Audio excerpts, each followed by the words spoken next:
أعوذ بالله من الشيطان الرجيم. بسم الله الرحمن الرحيم. الحمد لله رب العالمين والصلاة والسلام على أشرف الأنبياء والمرسلين وعلى آله وصحبه أجمعين. قال رب اشرح لي صدري ويسر لي أمري واحلل عقدة من لساني يفقهوا قولي.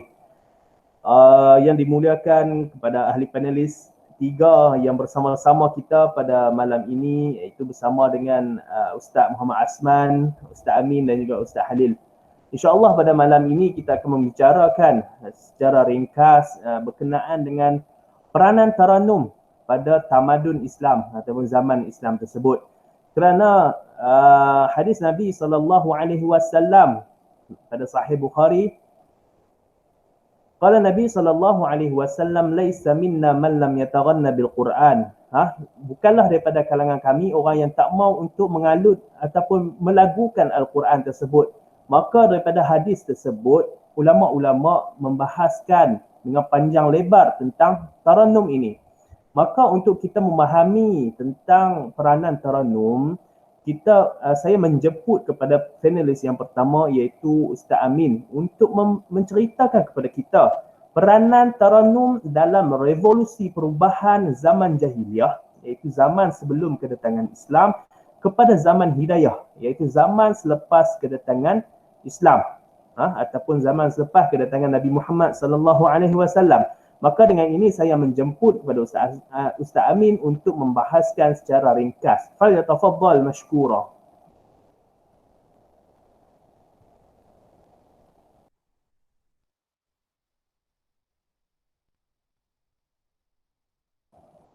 Buka mic Ustaz Amin. Assalamualaikum warahmatullahi taala wabarakatuh. Bismillahirrahmanirrahim. Innalhamdulillah wassalatu wassalamu ala asyrafil anbiya wal mursalin wa ala alihi wa ashabihi ajma'in, amma ba'd. Alhamdulillah, terima kasih diucapkan kepada saudara moderator majlis dan seterusnya yang diraikan sahabat-sahabat panelis forum pada hari ini.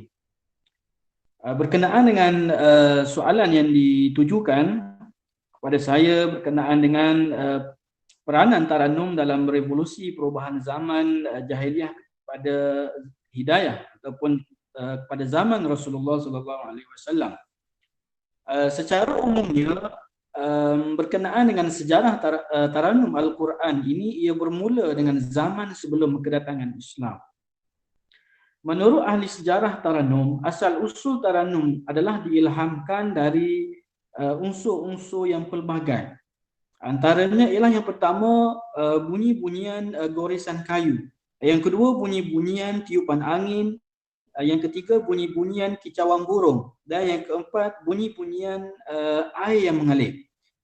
Daripada keempat-empat unsur ini, kemudiannya ia telah digubah dan diolah oleh ahli muzik ataupun ahli penyair untuk dijadikan berbagai irama taranum mengikut budaya masing-masing.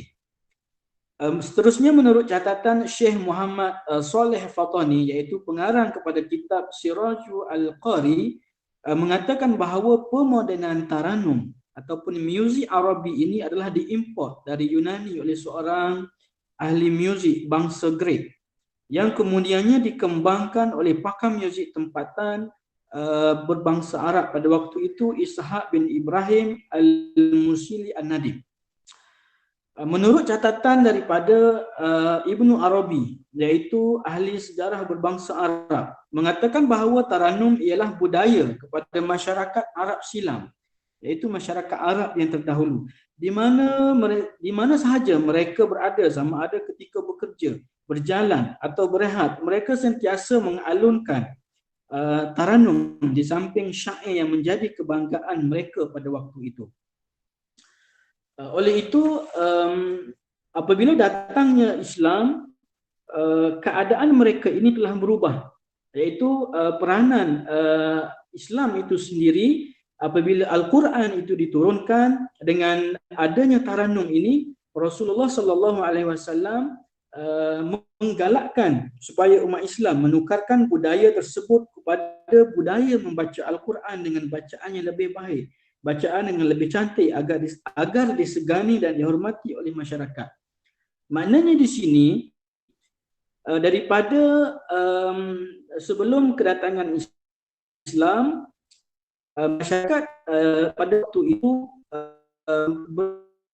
dan melakukan sesuatu lagu telah mengubah menjadi taranum dalam Al-Quran yang Rasulullah amat menyukai agar tabiat mereka itu supaya digantikan kepada mentaranumkan dengan menggunakan ayat-ayat Al-Quran bagi menggantikan syair-syair Arab pada waktu itu. Seterusnya, menurut beberapa hadis, taranum Al-Quran telah bermula dari sejarah nuzul Al-Quran, iaitu diturunkan Al-Quran di Gua Hira. Di sana Rasulullah sendiri membaca Al-Quran dengan baik, cantik dan elok.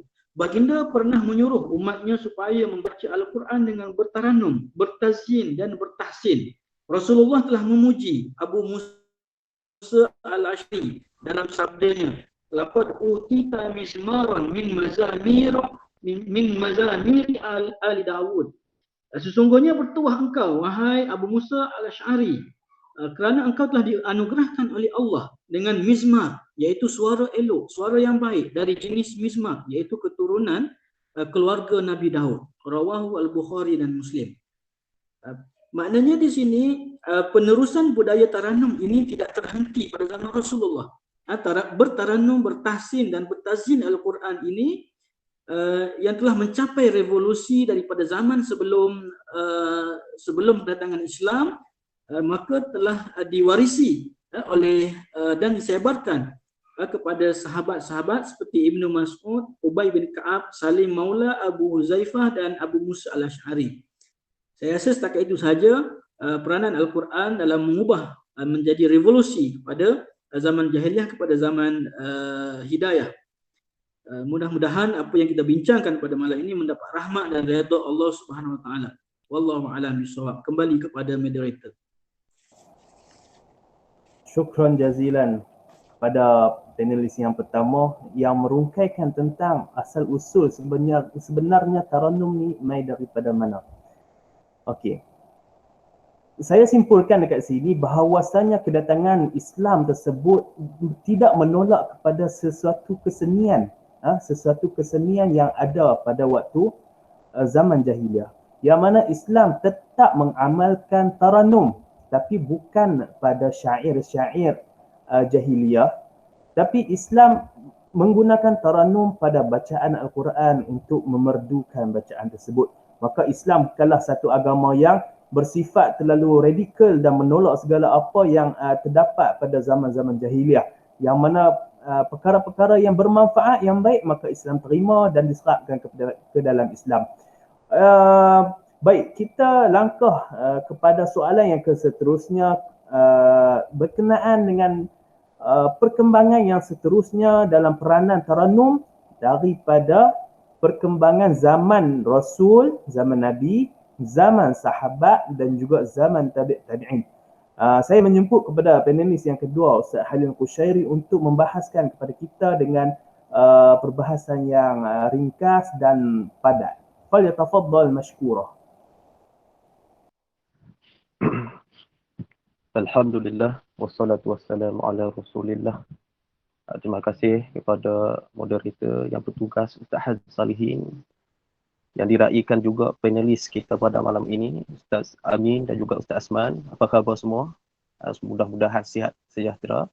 Baik, umum kita mengetahui bahawa ilmu taranum adalah bermula sejak zaman Rasulullah sallallahu alaihi wasallam lagi.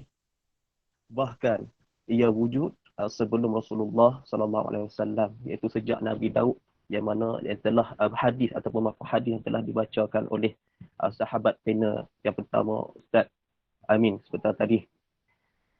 Apabila kita menurut Ibnu Manzur,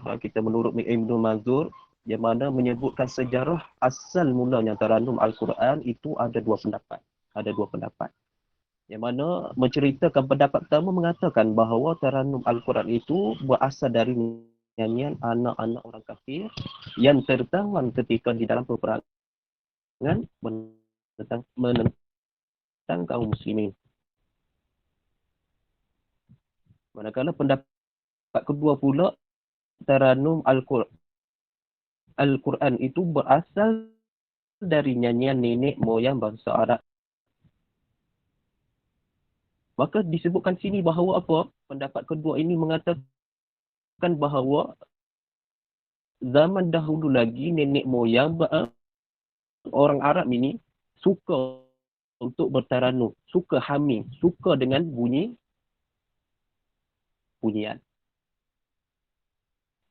Maka Ibn Arabi berkata, biasanya orang Arab apabila dia mendengar unta atau duduk bersantai di rumah, di halaman kampung mereka, maka ia berdendang, mendendangkan lagu, menyanyi dan bertaranum. Begitulah tabiat kehidupan seharian mereka. Dan apabila Al-Quran itu diturunkan, Rasulullah SAW amat menyukai agar tabiat mereka itu, iaitu mereka ini dipuji oleh baginda Rasulullah SAW. Dan di antara kalangan para sahabat yang disebutkan adalah Utsman ibn Affan, Ali bin Abi Talib, Ubay bin Ka'ab, Zaid bin Abi Al-Ansari, Abu Musa Asy'ari dan sebagainya. Maka di zaman tabi'in pula, ketika pada zaman para tabi'in, perkembangan taranum semakin rancak. Dia seiring dengan peranan dan perkembangan taranum ini sudah semakin rancak dan sudut ke pelbagai bentuk bidang keilmuan, budaya dan juga ketamadunan. Dalam masa yang sama, wujud pengaruh-pengaruh luaran yang menjadi faktor yang memberi impak kepada keutuhan bidang taranum, sama ada kesannya dari sudut positif ataupun sebaliknya. Selain itu, keunikan ataupun keturunan ilmu taranum yang disebutkan memerlukan kepada pengawalan dan perkembangan secara positif. Pengawalan dan perkembangan taranum Al-Quran pada zaman ini dipelopori oleh beberapa tabi'i yang masyhur, antaranya Sa'id bin Al-Musab di kota Madinah, Abdullah bin Sa'id di kota Makkah, Amr bin Abdullah di kota Basrah, Abu Abdul Rahman Sulaimi dan Al-Qamah bin Qais di kota Kufah, dan Al-Mughirah bin Abi Shihab Al-Makhzumi. Maka di kota Syam setelah itu ilmu taranum mula diwarisi dan dikembangkan secara meluas oleh generasi demi ke generasi seterusnya, seperti pada zaman pemerintahan Khalifah Umar Ibn Aziz dan Imam Muhammad Idris Asy-Syafi'i, dan diikuti oleh Imam Qura' dan Qiraat sehinggalah pada zaman kita hari ini. Maka itulah sedikit perkembangan ataupun peranan tentang sejarah dan juga peranan taranum dan perkembangan di zaman Rasulullah, sahabat dan juga para tabi'in. Mungkin sekadar itu saja, kembali kepada moderator yang bertugas. Terima kasih. Terima kasih kepada panelis yang kedua, Ustaz Halil Khusyairi, yang memberikan input kepada kita berkenaan dengan perkembangan pada zaman tabi'in. Maka pada zaman tersebut saya simpulkan, pada zaman tersebut tersebarnya Islam semakin meluas di atas muka bumi ini, maka ramai tabi'in yang mengalunkan ataupun yang menggunakan taranum, bacaan Al-Quran dengan baik ini untuk menambat hati-hati para insan yang belum terima hidayah. Mungkin asbab daripada bacaan yang merdu, bacaan yang baik tersebut menjadi asbab kepada mereka untuk memeluk Islam. Daripada keseluruhan yang ada, kita melihat kepada perkembangannya pada zaman Nabi, zaman sahabat dan tabi'in, maka saya nak bertanyakan kepada panelis yang ketiga, iaitu Ustaz Muhammad Asman, apakah ataupun peranan taranum tersebut terhadap sejarah perkembangan taranum itu sendiri di bumi Malaysia yang kita cintai ini. Okey, saya harap Ustaz Asman boleh memberikan sepatah dua kata yang ringkas dan padat mengenai soalan yang saya lontarkan sebentar tadi. Tafadhal, syukur.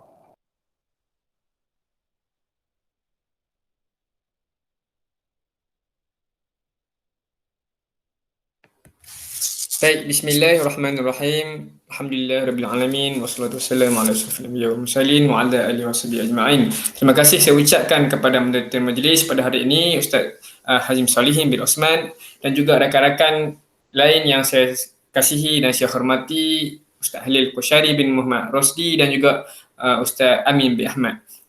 Jadi kita teruskan dengan soalan yang telah diajukan sebentar tadi berkaitan dengan peranan dan juga perkembangan Taranum di Malaysia ini. Jadi setelah kita melihat ketika mana pada zaman sebelum kedatangan Islam dan juga zaman para sahabat tabi'in, seterusnya bagaimanakah ilmu Taranum ataupun bacaan Al-Quran di negara kita ini. Pada awal perkembangan Islam di tanah Melayu ini, ilmu Taranum juga dikatakan seiring dengan kedatangan Islam ke tanah Melayu pada ketika itu, yang mana ilmu Taranum ini dibawakan oleh orang-orang Arab yang datang berdagang ke tanah Melayu pada ketika itu. Jadi pada masa itu masih seperti mana dikatakan Ustaz Hazim tadi, mungkin ada ketika Islam baru ingin berkembang, maka dengan Taranum ini apabila rakyat jelata ketika itu mendengar keindahan bacaan Al-Quran, maka menarik minat terhadap agama Islam. Dan pedagang-pedagang Arab ketika itu juga sering datang ke tanah Melayu dengan mengajarkan Taranum kepada raja-raja dan juga pembesar ketika itu. Maka seterusnya anak-anak pembesar pada waktu itu mesti mempelajari ilmu Taranum ini dengan menggurukan pedagang Arab yang datang ke tanah Melayu pada waktu itu. Seterusnya kita lihat perubahan zaman daripada semasa ke semasa hinggalah ke waktu ini, maka lahirnya dan tertubuhnya banyak institusi seperti pengajian tinggi dan sekolah-sekolah juga telah didedahkan dengan ilmu Taranum ini, dan pelajar-pelajar di sekolah juga perlu mempelajari. Di sini kita dapat lihat bahawa kepentingan ilmu Taranum itu sangat besar, yang mana Taranum ini akan menjaga ketinggian Al-Quran itu sendiri. Jadi seperti yang kita ketahui bahawa Al-Quran ini kita perlu mempelajarinya sejak kecil, dari sekolah rendah, sekolah menengah hingga ke institusi pengajian tinggi. Maka melalui Taranum yang telah dipelajari sejak kecil hingga dewasa telah melahirkan ramai para qari dan qari'ah sehingga memenangi pertandingan sehingga peringkat ke antarabangsa seperti Ustazah Sharifah Khasif dan qari-qari dan qari'ah yang lain. Maka kenapa ilmu Taranum ini perlu kita pelajari? Di sini kita dapat bahawa kepentingan Taranum itu adalah menjadi peranan yang sangat besar terhadap bacaan Al-Quran itu. Di antaranya adalah untuk mencapai tahap ketartilan yang sebenar. Dengan bertaranum, kita akan dapat menjaga bacaan daripada segi hukum dan juga sebutan huruf dan makhraj yang sepatutnya kita menyebutnya dengan betul. Selain itu, kita juga memelihara seni bacaan Al-Quran. Seperti mana kita mengetahui bahawa bacaan Al-Quran dengan bertaranum ini adalah dengan menggunakan irama atau lagu-lagu yang sangat indah bila kita dengar. Seperti kita berikan contoh, lukisan juga memerlukan warna yang pelbagai untuk menampak indah dan cantik. Lagu juga memerlukan irama yang pelbagai supaya didengar dengan baik. Begitu juga dengan Al-Quran, kita memerlukan menggunakan taranum, kita membacanya dengan hikmah, dengan adabnya, dengan hukumnya ni, dengan yang serba cukup, maka kita akan dapat mendengar bacaan dengan baik dan bacaan yang indah. Maka berdasarkan apa yang telah saya sebutkan tadi, peranan taranum dalam bacaan Al-Quran amat besar untuk menghormati dan menjaga ketinggian Al-Quran dan melalui bacaan secara tertib ini, secara bertaranum, maka kita akan menjaga kualiti bacaan Al-Quran dan bacaan itu dapat menghubungkan rasa hati pembaca dan juga pendengar terhadap keagungan dan kalam Allah Subhanahu wa taala. Maka itu adalah serba sikit daripada saya berkaitan dengan perkembangan dan juga peranan taranum bacaan Al-Quran ini. Terima kasih saya ucapkan. Dan kita kembali kepada moderator kita pada hari ini. Terima kasih semua. Sama-sama daripada penerangan daripada Ustaz Muhammad Asman tadi tentang peranan yang besar yang memberikan kesan yang besar kepada masyarakat di negara Malaysia. Bila mana perkembangan yang saya boleh simpulkan di sini adalah bila mana perkembangan taranum itu sangat pesat pada negara kita, maka di situ kita lihat ramainya ataupun banyaknya tertubuh madrasah-madrasah yang mengajarkan Al-Quran, institusi-institusi pengajian agama ataupun pengajian awam. Semuanya memperkenalkan tentang tahsin tilawah Al-Quran ataupun berkenaan dengan taranum Al-Quran ini. Saya menganggap itu satu perkembangan yang sangat mulia di atas negara kita. Okey, saya ucapkan terima kasih kepada ketiga-tiga panelis jemputan pada malam ini yang membahaskan tentang peranan pada zaman sebelum Islam, zaman selepas kedatangan Islam, zaman Rasul dan sahabat, dan juga zaman bila mana taranum itu dibawa kepada negara kita, Malaysia yang tercinta ini. Okey, dengan itu saya merasakan forum ini sampai ke penghujungnya dan saya sebagai moderator majlis meminta ampun dan maaf jika ada kekurangan ataupun masalah pada talian ataupun internet yang kita ada sekarang ni. Mungkin kawasan yang para panelis duduk mungkin agak kurang capaian internet yang baik. Maka dengan itu saya mengakhiri forum kita pada malam ini dengan aqulu qawli hadza wa astaghfirullahal azim wa lakum. Wassalamualaikum warahmatullahi wabarakatuh. Waalaikumsalam warahmatullahi wabarakatuh. Waalaikumsalam warahmatullahi wabarakatuh. Assalamualaikum warahmatullahi wabarakatuh.